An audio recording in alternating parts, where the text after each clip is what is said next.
This is a talk mainly for young actors starting out on their film career. It's just a series of tips on what to do and what not to do on a film set.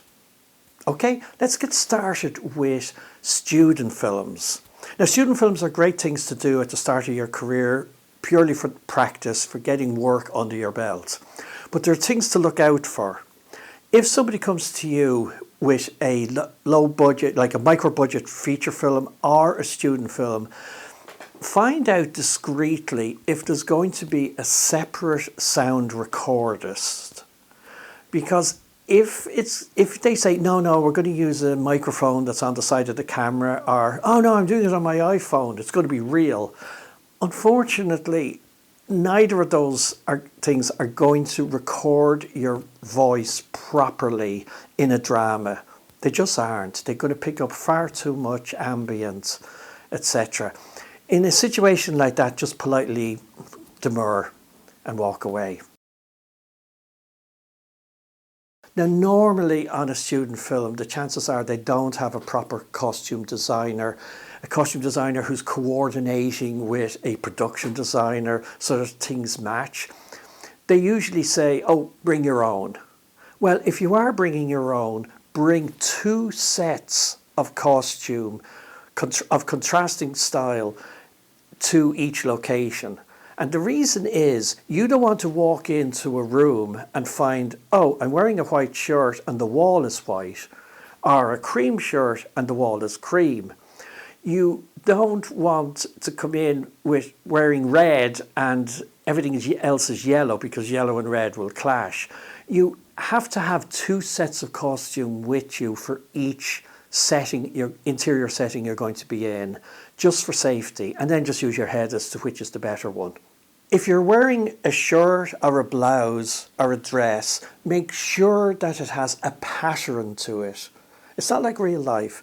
It is a movie. If you wear a patterned shirt, it makes such a difference against the back wall that's behind you in the room. There's nothing worse than walking onto a set with a pale blue shirt on and you find that the wall is pale blue. Likewise, if you're going to wear a tie, have a tie that's patterned rather than a boring straight one. It's not real life, it's a movie. Finally, hold on to your costume or costumes and your props when you make a short. You may find 4 months later you get a phone call that says, we're going to have to reshoot something because it doesn't work, or we got to do a pickup shot because it doesn't work. Have you got that shirt and have you got that gizmo that you had 4 months ago? And if you don't have it, there's trouble, there's complications. Hold on to everything until the premiere. Night exteriors. They probably don't have enough money to light the whole street, so wear light coloured clothes. Don't wear dark clothes on a night exterior. Light coloured clothes will pick up whatever light is available. When you're shooting interiors in daylight, avoid windows. Do not stand with your back to a window, because the chances are they don't have enough lights to balance the interior of the room with the light coming from outside. What will happen is you'll be in more or less silhouette, but more importantly, people won't be able to see your eyes. Your eyes are very important in film, seeing what's going on. Now, there's no problem standing adjacent to a window, sideways to a window, where the light is coming in on one side onto your face. That's fine. That gives you light and shadow. And indeed, if you're lucky, they have a compensating bounce light on the other side to fill in the light on the other side of your face. One other thing about student films is the whole question of young directors. You will find that a lot of young directors are more interested in the camera work than in the actor and the actor's process. They're more concerned about, oh yeah, well, I'm going to start with the camera on a crane and it's going to come down past the tree and go over this way. And yeah, there's a few actors over there. And then I'm going to whip pan over to the cop car. This is the way they think.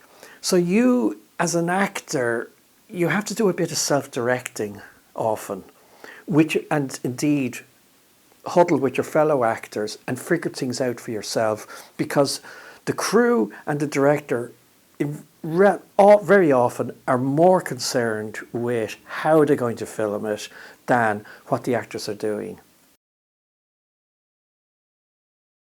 Good film and television directors do not interfere with the actor's performance. They've cast you because they know that you're the right person for the role. And a film script is different from a play. In the theatre, you rehearse for 4, sometimes 5 weeks with a director, exploring the text and trying to figure out what Mr. Stoppard or Mr. Pinter really had in mind. A film script is completely different. It's unambiguous. They've only raised the money for the film because the financiers can follow the script and get it and totally understand what's going on. So if you've been cast in a movie, the chances are they know you can do it and they're just waiting to see you add something magical extra. Now, if you go astray in your performance, it's only then that a director will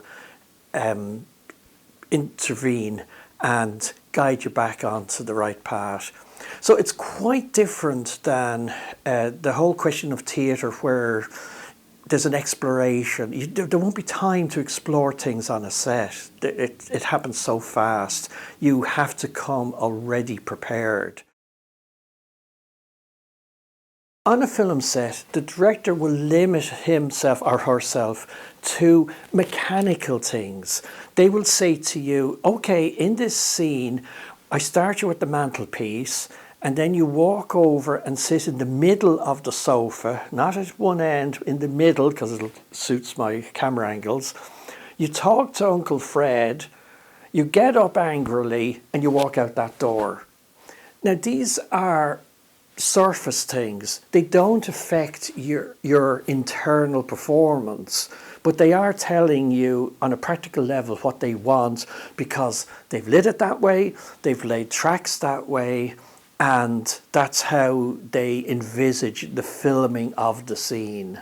What happens on a film set is the actors come in and they rehearse it with the director very briefly in terms of performance. It's more to do with blocking, where they're going to be at any given time. On the day, you'll be given sides. It's a smaller version of the script with the portion of it that they're going to shoot that day. You make notes on that script of all your moves. When did you get up to argue with Uncle Fred? When did you storm out of the room? When did you reach for that apple? Etc. You mark those in. Then the actors leave. They go to makeup, they go back to their caravans, and while they light the set, put down tracks, etc., you have to study those directions that were given, those practical continuity things. When did you move? When did you eat the apple, etc.? Because when you go back onto the set and do it, you have to be able to reproduce that continuity each time. If you make a mistake, the editor will get their revenge without meaning to. They will simply cut to somebody else in the room and back to you at a later stage of your performance if you've got your continuity wrong. So it is really important to keep the continuity of the scene in your mind. Now, it's completely different if you're doing soap on television. That is usually 3 cameras continuously running on you for the entire scene. You don't have to worry about your continuity there. You have other things to worry about, but you don't have to worry about continuity. But on a feature film and on television, it's essential that you are aware of your continuity. You can practice this at home. Fill a shopping bag with 5 or 6 items, then put it on your kitchen table, take out the items as you're doing a monologue or talking, and see if you can take them out in the right order each time. And just practice this a few times. That's an example of how the actor needs to keep his continuity in a real situation. If you're lucky, there will be a cast read-through of the script about a week before the shoot. This is actually primarily so that the director and the screenwriter and the producer can see what's missing, or do we really need that line, and things like that. At such a read-through, do not give your performance of a lifetime, because you may not be able to reproduce it on the set. They don't expect you to give too much. You know, a reasonably mechanical rendering of the dialogue is all that they really are requiring, because they're more concerned with the structure and shape of the end product and imagining, once they hear the dialogue, what's necessary and what isn't. So save the performance for on the set. If you were doing a dialogue scene seated opposite another person at a table, it's very effective if you can lean forward, you know, for an emphatic sort of thing to somebody, and then lean back going, well, if that's how you feel. That type of thing. Leaning forward and then coming back is a very effective thing to do towards a camera. Now, what you have to do is figure out where you're going to do it and let the camera operator, and in particular the focus puller, know. Because if you just do it in a rush without warning anywhere you like, what's going to happen is something like this, where you've gone out of focus and then you pull back and they're frantically trying to follow you. So let them know if you're going to do that, but it is a very effective thing to do. Another thing is not always to sit straight on with people. You can kind of, you know, talk this way to someone. Now, obviously, you're not looking in the lens, you're looking off the lens, but, you know, moving your body this way and looking at somebody from a corner of your eye rather than straight on is an interesting thing to do. In dialogue scenes, there's going to be over-the-shoulder shots. When that happens, you have to be very careful that if the camera's on the other actor and you are the blurred shoulder in the foreground, that you don't get over dramatic or over excited and lean over too much with the camera behind you, because you will blur the other actor and they'll have to go and do it again. Next is the whole question of volume. If you're going to do a scene and in the middle of it, for effect, you suddenly shout at the other person, let the sound recordist know, because they will adjust accordingly at that moment and readjust it when you go back to your normal vocal level. But it's very important to let them know. Also, his ears will shatter if he's wearing headphones. If you were doing a dialogue scene and at the same time you were doing an activity like pulling open drawers or rooting in a filing cabinet, you have to be careful that you don't do anything noisy in the middle of a line. Pace it so that the activity does not cross over your dialogue. If you do, the sound recorders will want to redo it. They just will, because it won't be clear what you're saying. The same is true in eating scenes. If you've got noisy cutlery, you don't clank away with a knife and fork on a plate while you're saying the line. You pace it so that it happens in between dialogue for you. Overlapping dialogue. In real life we do this all the time, but it's a different matter on film. Now if you're doing a 3-camera shoot in a studio for a soap, there's no problem interrupting and overlapping with people. However, if you're doing a film and it's single camera, when it comes to the close-up of the other actor, you have to be careful that you, feeding the lines, do not trample on their line.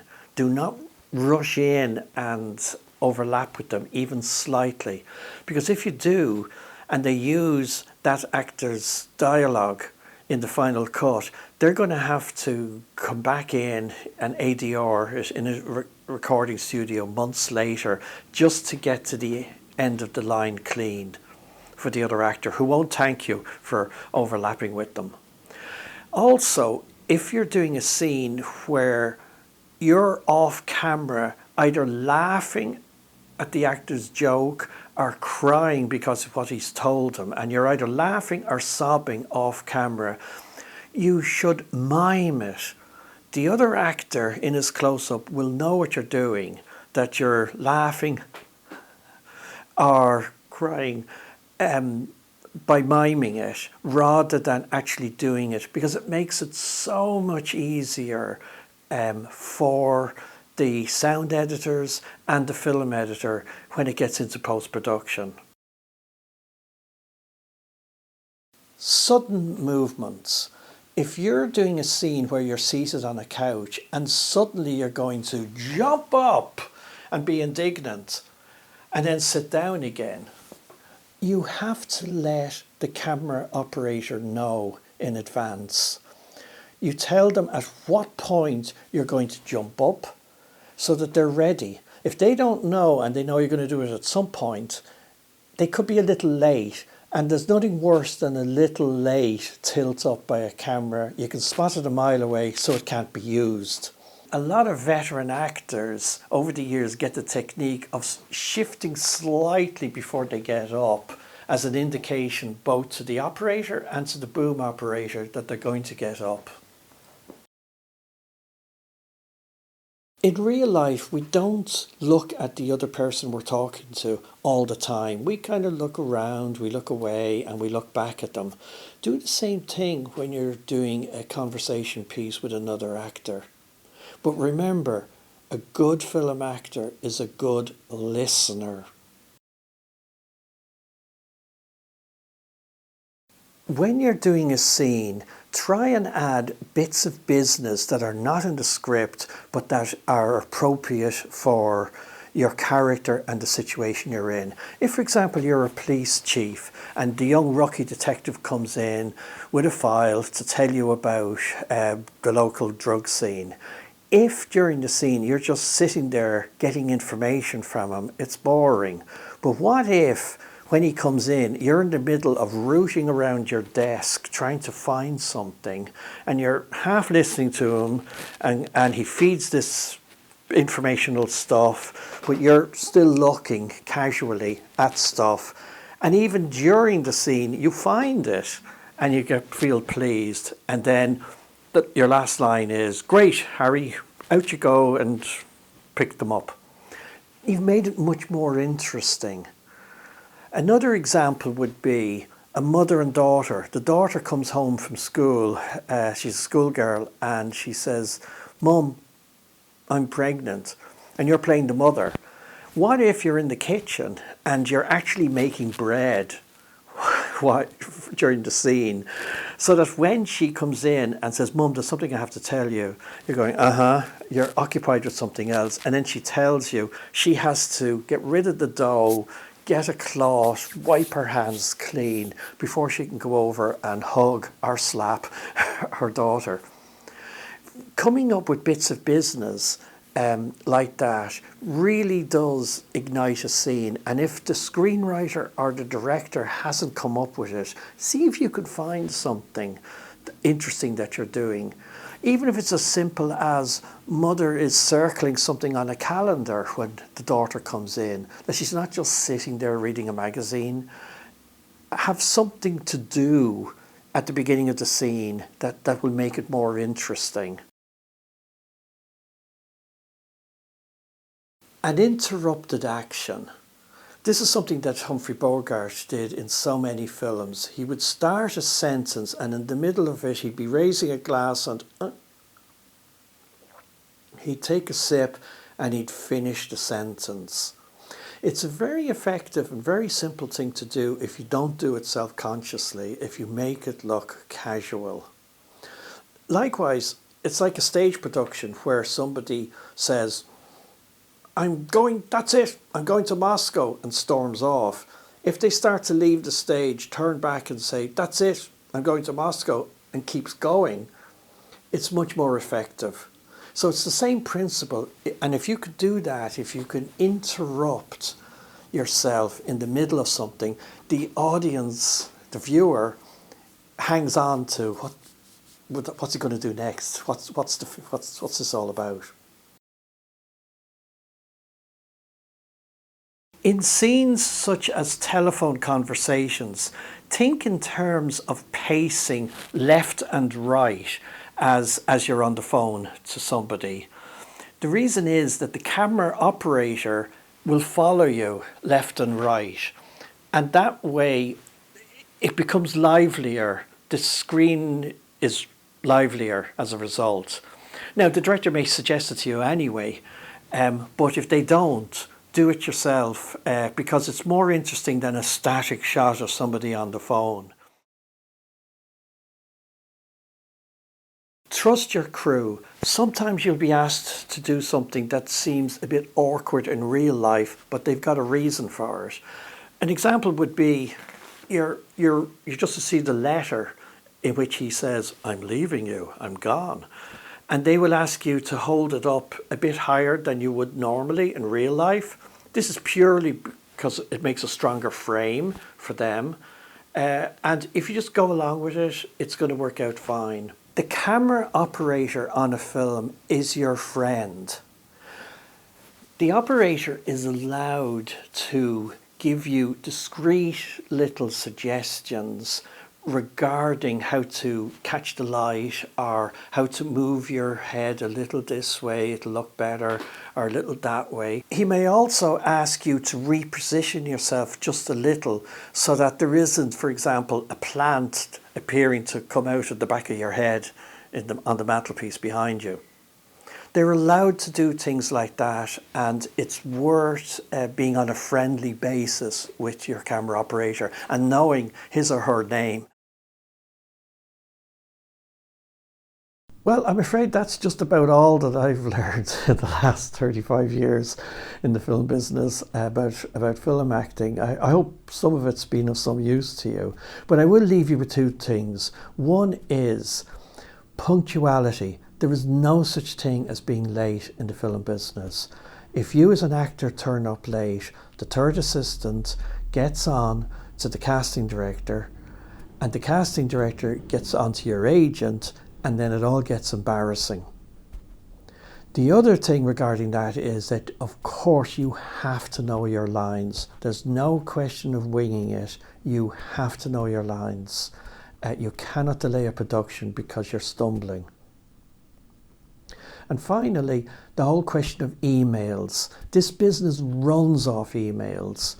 If somebody like your agent or anybody else emails you, you have to reply to them. You can't just leave it there and ignore it and not acknowledge it. It's annoying for the other person if you do not reply efficiently to emails. Okay, and best of luck with your careers.